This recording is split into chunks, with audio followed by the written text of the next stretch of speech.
오늘 우리가 함께 통독하게 되실 잠언 25장에서 29장의 내용은 이러합니다. 잠언 25장부터 29장까지는 솔로몬 왕이 죽은 지 약 200년 후에 히스기야 왕의 신하들이 편집한 솔로몬의 잠언입니다. 잠언 25장은 아랫사람으로서 윗사람을 어떻게 섬길 것인지를 교훈하고 있습니다. 솔로몬은 사람을 섬기는 자들에게 스스로 높이지 말라고 교훈합니다. 만일 왕 앞에서 스스로 높은 채 하면 대인들의 자리에서 쫓겨날 수 있기 때문입니다.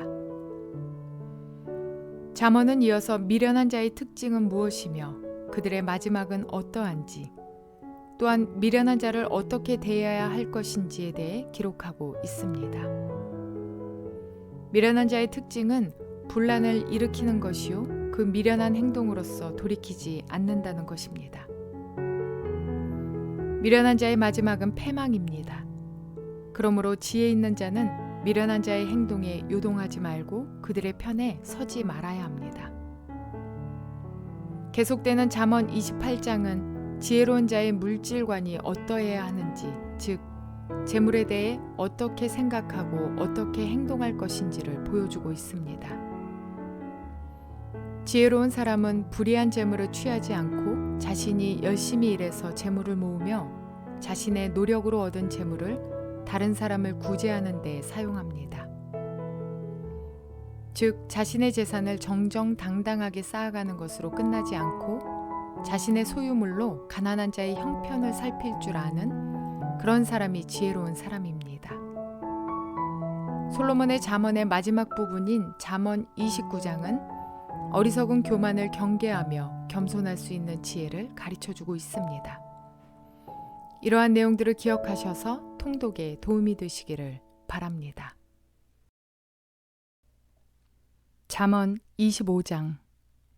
이것도 솔로몬의 잠언으로 유다왕 히스기야의 신하들이 편집한 것이다.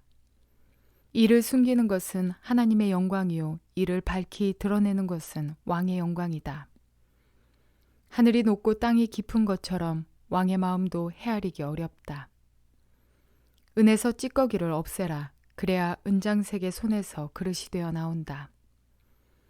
왕 앞에서는 악한 사람을 없애라. 그래야 왕위가 공의 위에 굳게 선다. 왕 앞에서 스스로 높은 채 하지 말며 높은 사람의 자리에 끼어들지 말아라. 너희 눈앞에 있는 높은 관리들 앞에서 저리로 내려가라 하는 말을 듣는 것보다 이리로 올라오라는 말을 듣는 것이 더 낫기 때문이다. 너는 급하게 소송하지 말아라. 훗날에 너의 이웃이 너를 이겨 부끄럽게 만들 때 네가 어떻게 할지가 염려된다. 이웃과 다툴 일이 있으면 그와 직접 변론만 하고 그의 비밀을 퍼뜨리지 말아라. 그 말을 듣는 사람이 오히려 너를 비난하면 그 나쁜 소문이 너에게서 떠나지 않고 따라다닐까 두렵다. 경우에 알맞은 말은 은쟁반에 담긴 금사가이다. 지혜로운 사람의 책망은 들을 줄 아는 사람의 귀에는 금 귀걸이요 순금 목걸이이다. 믿음직한 심부름꾼은 그를 보낸 주인에게는 무더운 추수 때의 시원한 냉수와 같아서 그 주인의 마음을 시원하게 해준다. 선물을 한다고 거짓말로 자랑을 퍼뜨리는 사람은 비를 내리지 못하는 구름과 바람 같다.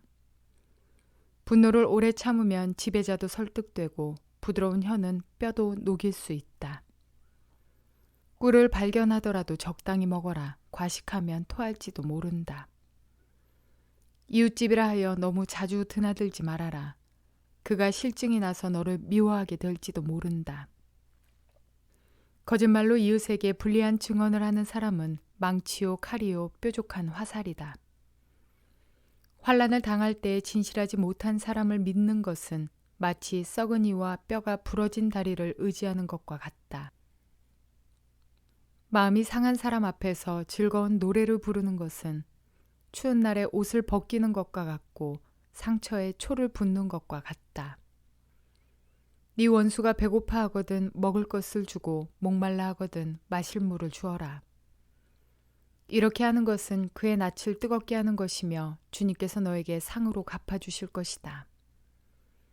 북풍이 비를 일으키듯 헐뜯는 혀는 얼굴에 분노를 일으킨다. 다투기를 좋아하는 여자와 넓은 집에서 함께 사는 것보다 차라리 다락 한 구석에서 혼자 사는 것이 더 낫다. 먼 데서 오는 기쁜 소식은 목이 타는 사람에게 주어지는 냉수와 같다. 의인이 악인 앞에 무릎을 꿇는 것은 흐려진 샘물과 같고 오염된 우물물과 같다. 꿀도 너무 많이 먹는 것은 좋지 않듯이 영예를 지나치게 구하는 것은 좋지 않다. 자기의 기분을 자제하지 못하는 사람은 성이 무너져 성벽이 없는 것과 같다. 잠언 26장. 미련한 사람에게는 영예가 어울리지 않는다. 이는 마치 여름에 눈이 내리는 것과 같고 추수 때 비가 오는 것과 같다. 까닭 없는 저주는 아무에게도 미치지 않으니 이는 마치 참새가 떠도는 것과 같고 제비가 날아가는 것과 같다. 말에게는 채찍, 나귀에게는 재갈, 미련한 사람의 등에는 매가 필요하다. 미련한 사람이 어리석은 말을 할 때에는 대답하지 말아라. 너도 그와 같은 사람이 될까 두렵다. 미련한 사람이 어리석은 말을 할 때에는 같은 말로 대응하여 주어라. 그가 지혜로운 체할까 두렵다. 미련한 사람을 시켜서 소식을 보내는 것은 제 발목을 자르거나 폭력을 불러들이는 것과 같다. 미련한 사람이 입에 담는 잠언은 저는 사람의 다리처럼 힘이 없다. 미련한 사람에게 영예를 돌리는 것은 무림매에 돌을 올려놓는 것과 같다. 미련한 사람이 입에 담는 잠언은 술 취한 사람이 손에 쥐고 있는 가시나무와 같다. 미련한 사람이 지나가는 사람을 고용하는 것은 궁수가 닥치는 대로 사람을 쏘아대는 것과 같다. 개가 그 토한 것을 도로 먹듯이 미련한 사람은 어리석은 일을 되풀이한다. 너는 스스로 지혜롭다 하는 사람을 보았을 것이나 그런 사람보다는 오히려 미련한 사람에게 더 희망이 있다. 게으른 사람은 핑계대기를 길에 사자가 있다, 거리에 사자가 있다 한다. 문짝이 돌적 위에 붙어서 돌아가듯이 게으른 사람은 침대에만 붙어서 뒹군다. 게으른 사람은 밥그릇에 손을 대고서도 입에 떠넣기조차 귀찮아한다. 게으른 사람은 재치 있게 대답하는 사람 7보다 자기가 더 지혜롭다고 생각한다. 자기와 관계없는 싸움에 끼어드는 것은 사람이 개의 귀를 붙잡는 것과 같다. 횃불을 던지고 화살을 쏘아서 사람을 죽이는 미친 사람이 있다. 이웃을 속이고서도 농담도 못하냐 하고 말하는 사람도 그러하다. 땔감이 다 떨어지면 불이 꺼지듯이 남의 말을 잘하는 사람이 없어지면 다툼도 그친다. 숯불 위에 숯을 더하는 것과 타는 불에 나무를 더하는 것과 같이 다투기를 좋아하는 사람은 불난데 부채질을 한다. 헐뜯기를 잘하는 사람의 말은 맛있는 음식과 같아서 뱃속 깊은 데로 내려간다. 악한 마음을 품고서 말만 매끄럽게 하는 입술은 질그릇에다가 은을 살짝 입힌 것과 같다. 남을 미워하는 사람은 입술로는 그렇지 않은 체 하면서 속으로는 흉계를 꾸민다. 비록 다정한 말을 한다 하여도 그를 믿지 말아라. 그의 마음속에는 역겨운 것이 7가지나 들어있다. 미운 생각을 교활하게 감추고 있다 하여도 그 악의는 회중 앞에서 드러나기 마련이다. 함정을 파는 사람은 자기가 그 속에 빠지고 돌을 굴리는 사람은 자기가 그 밑에 깔린다. 거짓말을 하는 혀는 흠없는 사람의 원수이며 아첨하는 사람은 자기의 신세를 망친다. 잠언 27장. 내일 일을 자랑하지 말아라. 하루 사이에 무슨 일이 생길지 알 수 없다. 네가 너를 칭찬하지 말고 남이 너를 칭찬하게 하여라. 칭찬은 남이 하여 주는 것이지 자기 입으로 하는 것이 아니다. 돌도 무겁고 모래도 짐이 되지만 어리석은 사람이 성가시게 구는 것은 이 2가지보다 더 무겁다. 분노는 잔인하고 진노는 범람하는 물과 같다고 하지만 사람의 질투를 누가 당하여 낼 수 있으랴. 드러내놓고 꾸짖는 것이 숨은 사랑보다 낫다. 친구의 책망은 아파도 진심에서 나오지만 원수의 입맞춤은 거짓에서 나온다. 배부른 사람은 꿀도 지겨워하지만 배고픈 사람은 쓴 것도 달게 먹는다. 고향을 잃고 떠도는 사람은 둥지를 잃고 떠도는 새와 같다. 향유와 향료가 마음을 즐겁게 하듯이 친구의 다정한 충고가 그와 같다. 너의 친구나 너의 아버지의 친구를 저버리지 말아라. 네가 어렵다고 친척의 집을 찾아다니지 말아라. 가까운 이웃이 먼 친척보다 낫다. 내 아들아, 지혜를 깨우치고 나의 마음을 기쁘게 하여라. 그러면 나를 비방하는 사람에게 내가 대답할 수 있겠다. 슬기로운 사람은 재앙을 보면 숨어 피하지만 어수룩한 사람은 고집을 부리고 나아가다가 화를 입는다. 남의 보증을 선 사람은 자기의 옷을 잡혀야 하고 모르는 사람의 보증을 선 사람은 자기의 몸을 잡혀야 한다. 이른 아침에 큰 소리로 이웃에게 축복의 인사를 하면 그것을 오히려 저주로 여길 것이다.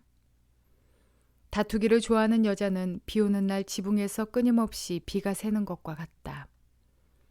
그런 여자를 다스리려는 것은 바람을 다스리려는 것과 같고 손으로 기름을 가득 움켜잡으려는 것과 같다. 쇠붙이는 쇠붙이로 쳐야 날이 날카롭게 서듯이 사람도 친구와 부대껴야 지혜가 예리해진다. 무화과 나무를 가꾸는 사람이 그 열매를 먹듯이 윗사람의 시중을 드는 사람이 그 영화를 얻는다. 사람의 얼굴이 물에 비치듯이 사람의 마음도 사람을 드러내 보인다. 수올과 멸망의 구덩이가 만족을 모르듯 사람의 눈도 만족을 모른다. 도가니는 은을, 화덕은 금을 단련하듯이 칭찬은 사람됨을 달아볼 수 있다. 어리석은 사람은 곡식과 함께 절구에 넣어서 공이로 찧어도 그 어리석음이 벗겨지지 않는다. 너의 양떼의 형편을 잘 알아두며 너의 가축대에게 정성을 기울여라. 재물은 영원히 남아있지 않으며 왕관도 대대로 물려줄 수 없기 때문이다. 그러나 풀은 벤 뒤에도 새 풀이 돋아나니 산에서 꼴을 거둘 수 있다. 어린 양의 털로는 너의 옷을 지어 입을 수 있고 순양으로는 밭을 사들일 수 있으며 염소의 젖은 넉넉하여 너와 너의 집 식구의 먹을 것뿐만 아니라 너희 여종의 먹을 것까지 있을 것이다. 잠언 28장. 악인은 뒤쫓는 사람이 없어도 달아나지만 의인은 사자처럼 담대하다. 나라의 반역이 일면 통치자가 자주 바뀌지만 슬기와 지식이 있는 사람이 다스리면 그 나라가 오래간다. 가난한 사람을 억압하는 가난한 사람은 먹거리를 남김없이 쓸어버리는 폭우와 같다. 율법을 버린 사람은 악인을 찬양하지만 율법을 지키는 사람은 악인에게 대항한다. 악한 사람은 공의를 깨닫지 못하나 주님을 찾는 사람은 모든 것을 깨닫는다. 부유하나 구부러진 길을 가는 것보다는 가난해도 흠없이 사는 사람이 낫다. 슬기로운 아들은 율법을 지키지만 먹기를 탐하는 사람들과 어울리는 아들은 아버지에게 욕을 돌린다. 높은 이자로 재산을 늘리는 것은 마침내 가난한 사람들에게 은혜로 베풀어질 재산을 쌓아두는 것이다. 귀를 돌리고 율법을 듣지 않으면 그의 기도마저도 역겹게 된다.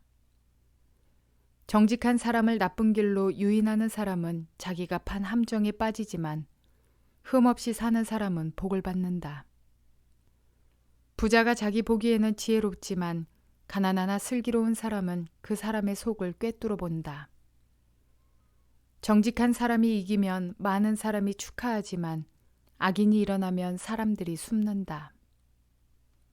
자기의 죄를 숨기는 사람은 잘 되지 못하지만 죄를 자백하고 그것을 끊어버리는 사람은 불쌍히 여김을 받는다. 늘 두려워하는 마음으로 사는 사람은 복을 받지만 마음이 완고한 사람은 재앙에 빠진다. 가난한 백성을 억누르는 악한 통치자는 울부짖는 사자요 굶주린 곰이다.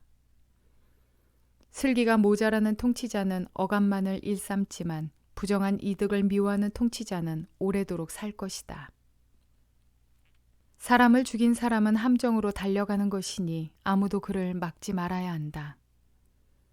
흠없이 사는 사람은 구원을 받을 것이지만 그릇된 길을 따라가는 사람은 언젠가는 한번 넘어지고야 만다. 밭을 가는 사람은 먹을 것이 넉넉하지만 헛된 것을 꿈꾸는 사람은 찌들게 가난하다. 신실한 사람은 많은 복을 받지만 속히 부자가 되려는 사람은 벌을 면하지 못한다. 사람의 얼굴을 보고 재판하는 것은 옳지 않다.